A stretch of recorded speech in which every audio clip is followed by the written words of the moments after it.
Hello everybody, welcome back to LMM, and if you're enjoying what you're seeing on the channel at the moment, how about giving this video a like and maybe subscribing to the channel to help us grow, and perhaps even check out our Patreon. Today, well, I'm on a tiny train. This is the Bentley Miniature Railway. It's a 7.25-inch gauge railway, and today is one of the days of their gala. And I've been invited along to come get involved. So before I could do this and hop onto one of the trains, we had to get everything ready. So I turned up to watch them prepping their engines. The preparation area was a sight to behold, with some 14 locomotives being made ready for their day's service. The event today was a mainline in miniature, so all of the engines were standard gauge machines shrunk down to the 7.25-inch gauge.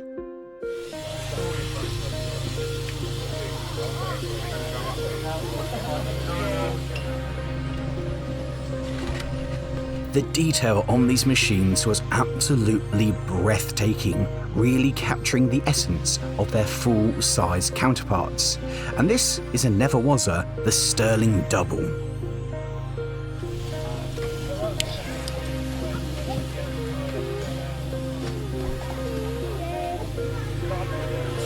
It's way bigger than it needs to be.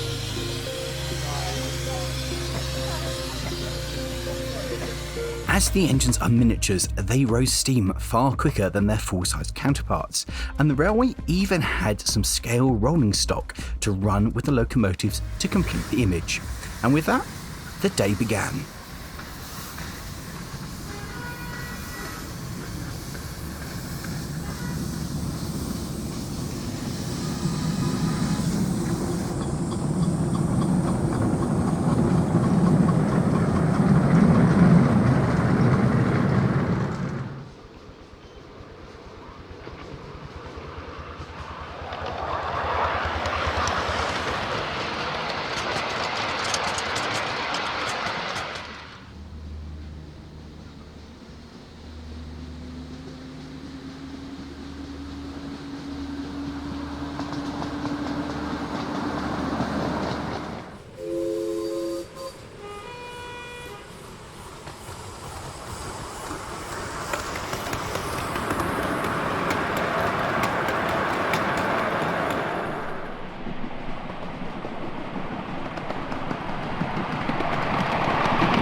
But before we go any further, I feel I should give you an idea of the scale of this place. The railway is over 1.25 miles long and is mostly double-tracked. It is a massive undertaking which is fully signalled and controlled by 2 signal boxes with a fully working computer system. So when they asked, did I want to hop on the train and experience the whole run for myself, I obviously said yes please. Departing away from the main station, the sheds and the preparation area, we hurtled down the first of the double-track sections, and soon plunged back into the trees. Having been held at a signal, we could then go over the crossover and access the second station, where we'd have to wait for another train to come past.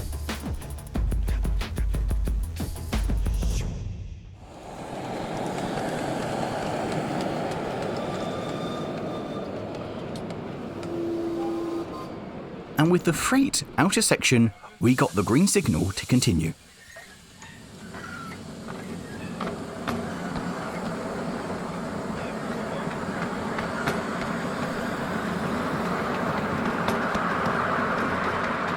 The exciting thing about this section is that all trains have to use it, whether you're returning up to the main station or going for a full line run. You have to travel over this, meaning it's the most heavily used section on the line, and it's single-tracked.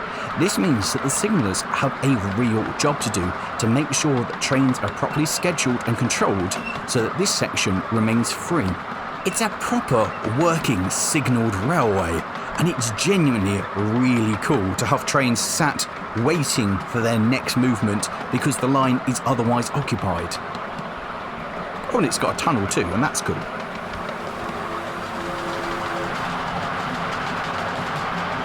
Having crossed over the line that we entered on, we headed off down the main straight and got up a fair lick of speed on the little V2. Interestingly, this is one of two 7¼ inch gauge V2s known in this country. The other one has a steel boiler, but this is the only one with a copper boiler, and it is a real work of art. There is a small station at this end of the line, and future plans for the railway include making a marshalling yard here, so a freight set can arrive, marshal its train, giving something to do and for visitors, particularly kids, to say which wagons they want to see in the next train, and then it will depart again. And I think that's going to be really, really cool. Having run round the balloon loop and hammered our way all the way back to the crossover, we then zipped back up to the main station and the sheds, ready to get off and just watch more trains go by.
Having very much enjoyed watching the trains go past, I was now very much itching for a go and was told that I needed to have an on-the-spot driver's test, which involved a quick familiarisation with the locomotive, this being a Great Central Railway's 12A, and to our knowledge the only one in 7¼ inch in the world, so no pressure there, Lawrie, and then a quick trip up and down to prove that I actually understood which controls actually did what and was able to stop the thing in a controlled manner. And having proved that I had a vague idea of what I was doing, I was told that somebody would come collect me when there was a space on a locomotive for somebody to have a drive. And for now, really all I could do was wait and watch the trains go by.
It was about now that I received word to return back to the main station as there was something available for me to drive. So obviously, I started to make my way back, but I had to stop to film a couple more things.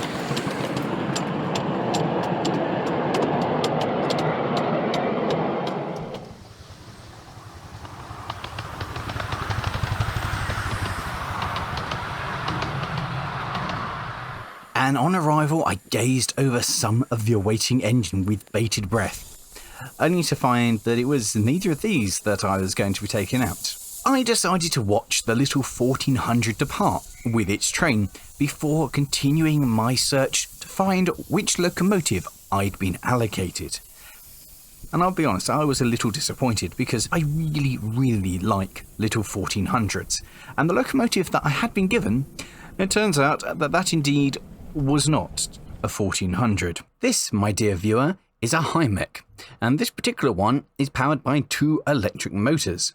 And once I'd got it yellow light, I decided it was time for me to depart and see just what it was like, because electric or not, I was going for a drive.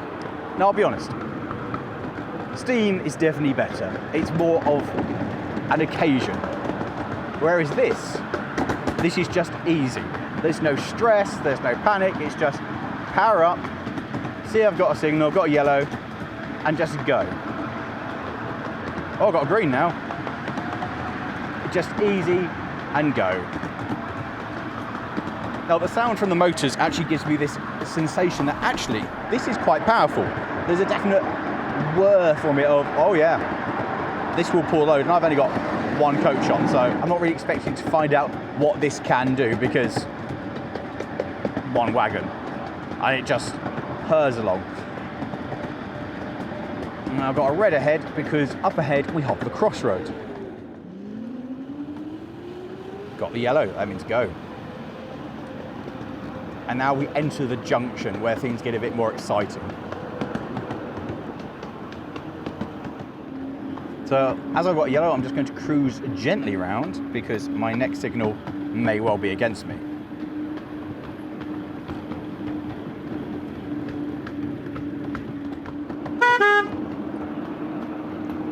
Blast the whistle, or the horn, as we call it in some circles.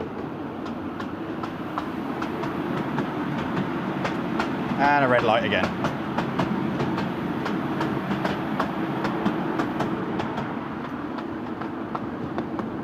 Ah, green light and the feather. Now this is where things get a bit more exciting.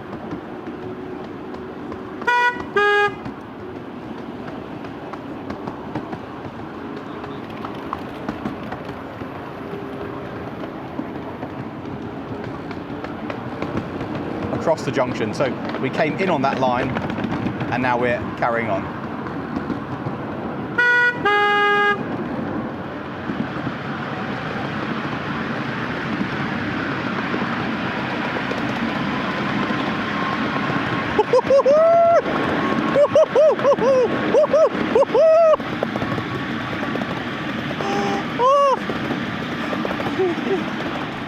Now at this point, I probably should say a massive thank you to Stephen for inviting me down to come and have a day out here. I'm having so much fun, it's unreal. This gives a real sensation of speed and power. I know it's 7 1/4 inch, but sat roaring around here actually feels fast, it feels powerful, it feels, dare I say, real? Oh, what a day to be... Yeah, okay, this is playing trains. I normally hate the term playing trains, but what a day to be playing trains.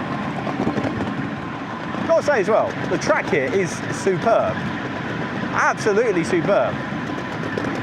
I've driven on some 7 1/4 inch gauge railways where you feel like you're going to topple off at every given moment, whereas this is really good. This track is so good. This whole place is so good. The whole network, the fact you come down there, round, loop over yourself, cross over, the fact there's fully working signals, the fact it's complicated, the fact it's just not a simple out that you have to know what you're doing, where you're going. I'm genuinely impressed. This is a really good setup and a massive credit to all those who are involved with it. It's genuinely superb.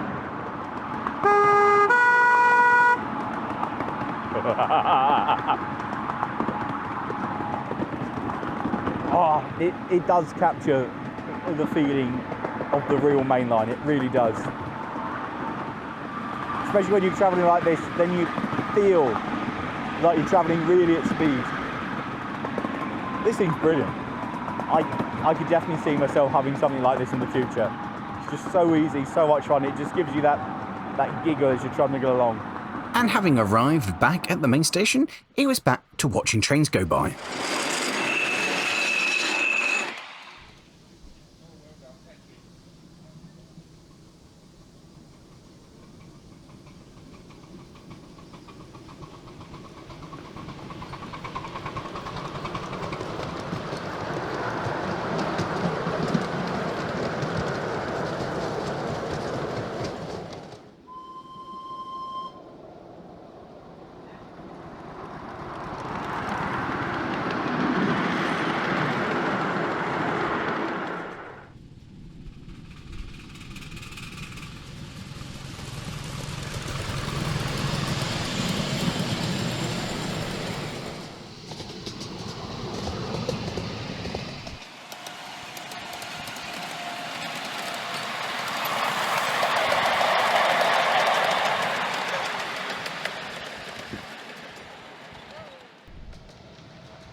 And as the unique 12A trundled past, I thought this would be a good opportunity to put the drone up again.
And whilst I'd been doing this, I received the message that there was once again a locomotive available for me to hover drive. And this time, it wasn't electric. Nope, I was going out on a steam engine. Green. So this little thing is absolutely phenomenal. All the excitement of the full size in miniature. It's far more terrifying than a standard gauge or narrow gauge locomotive because everything changes so much faster, everything goes wrong quicker.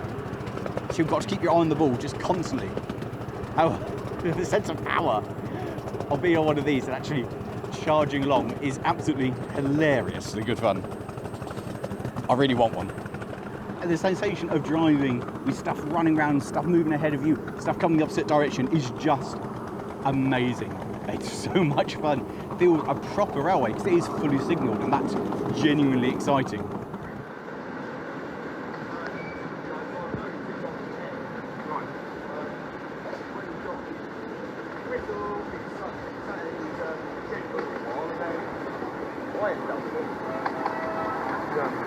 Quite good.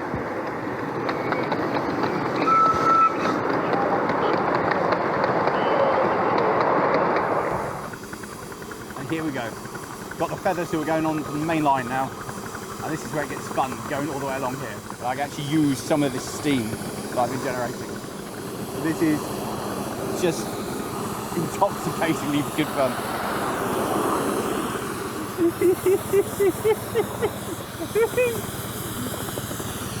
It's like a sewing machine going along. It's amazing.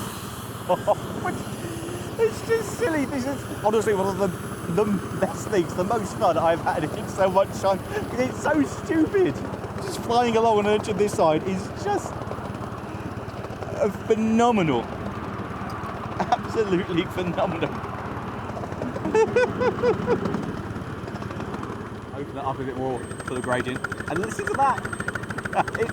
It's a proper little engine. And hilariously good fun.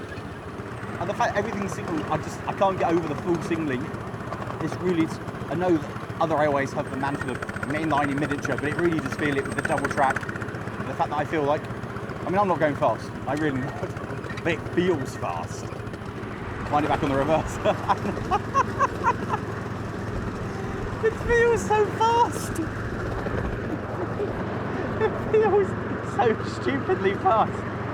And I know it's not, but it feels so fast.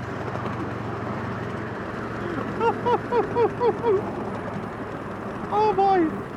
Oh, the big thing about this engine is it really just gives this huge sense of power, and that what we're doing, dragging the other engine and 3 wagons, it's so unbothered. It's just sat there going, yeah, what's the problem? It feels, I think 7 1/4 is that stage where you get a proper engine. You get an engine that's not just a model. It's its own engine, it's its own thing, its own rumpets.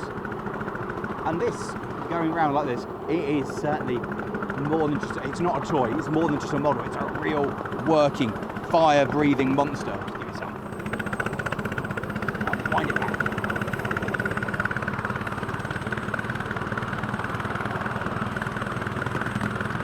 This 100% is what happiness is made of. This is what happiness is. This is a fun factory. This is a happy machine. This is a laughter machine. And I want it.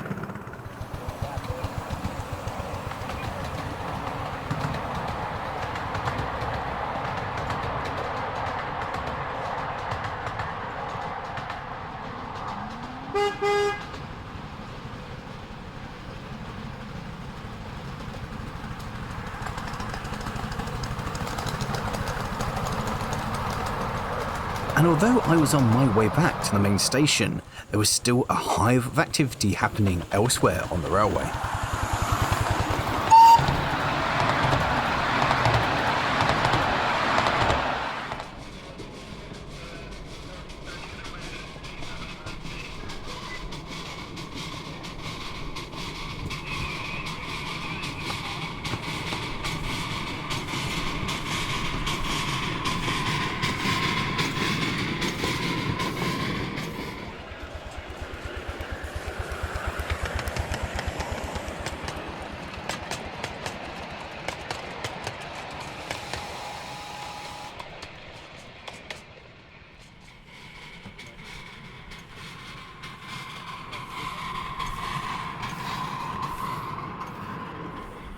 As the evening wore on, the trains began to get longer as the owners tested their engines and daft ideas were hatched.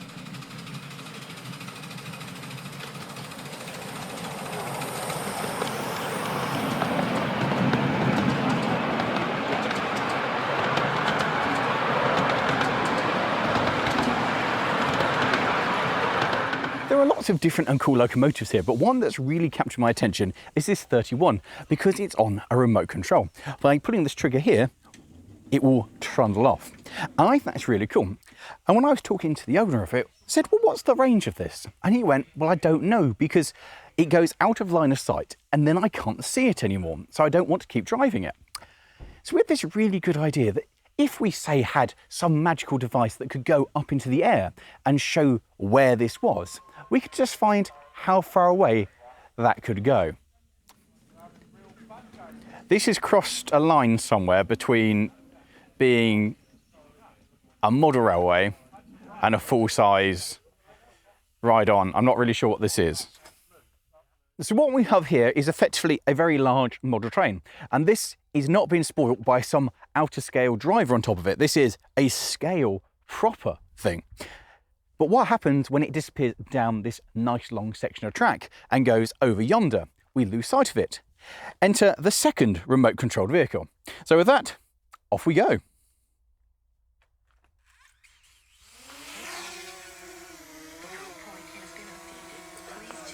Off we go then.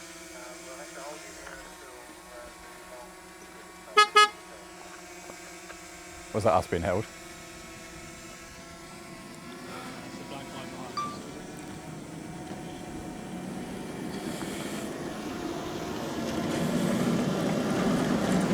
Well, the good news is I can see it so far. That's really cool. That's really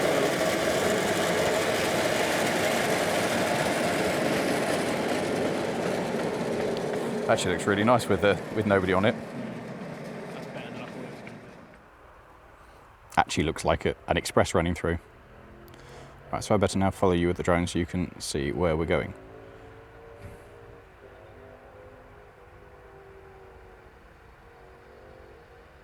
The good news is I can see the drone over there, and I can see the truck. Oh, this is brilliant.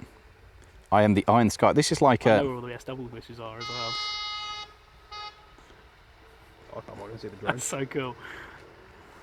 just flying over those trees just there.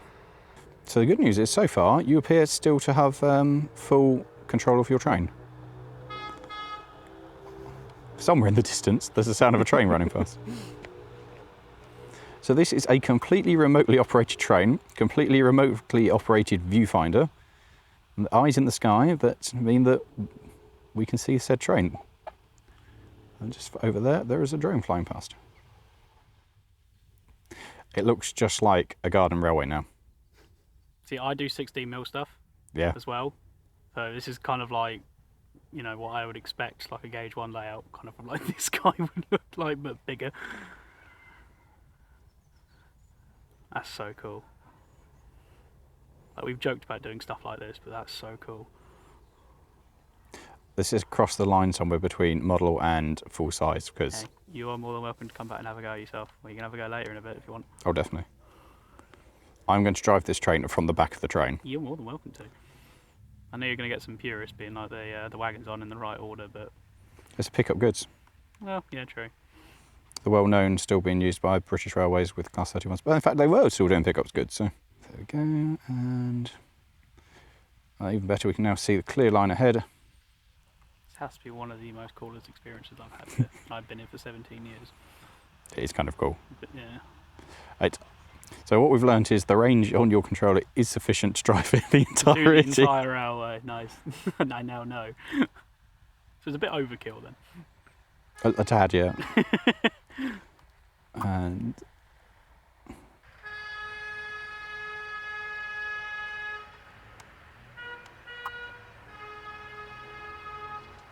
I thought that was another car. We're turning it for a second. Nah, it's got two-tone. Not a fan of the other two-tone, but... Well, that You'll was fun. see it come round on the right there.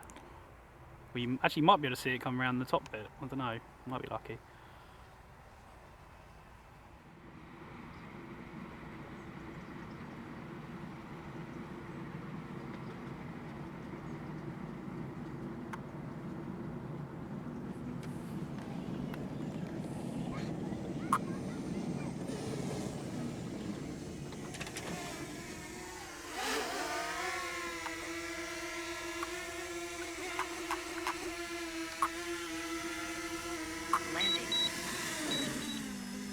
Landing. So that's a successful test of the range of that is sufficient to do the whole thing, and we had it under full observation the whole time. This is a safe way to operate a railway via drone. Now obviously, I couldn't resist having a go at controlling the train whilst riding the very back of the train. And let me tell you, it's such a strange sensation. The nearest thing I can compare it to is a bit like a, say, Class 90 with the Mark IIIs and the driving car at the other end. You're very disconnected from everything. but it was super fun. And as the light was falling, that brings us to the end of this video. So thank you all very much for watching. I hope you've enjoyed it, and remember to check out the Bentley Miniature Railway. Their links are in the video description. If you want to get involved, they'd love to hear from you. And whilst it was late enough for me to go home, the guys here at the railway carried on running right into the night. If you have enjoyed this one, how about clicking somewhere over here for another video on the similar small stuff, or over here for one of our reviews on the full-size stuff. Thanks for watching, guys, and of course, we'll see you next time. Sure.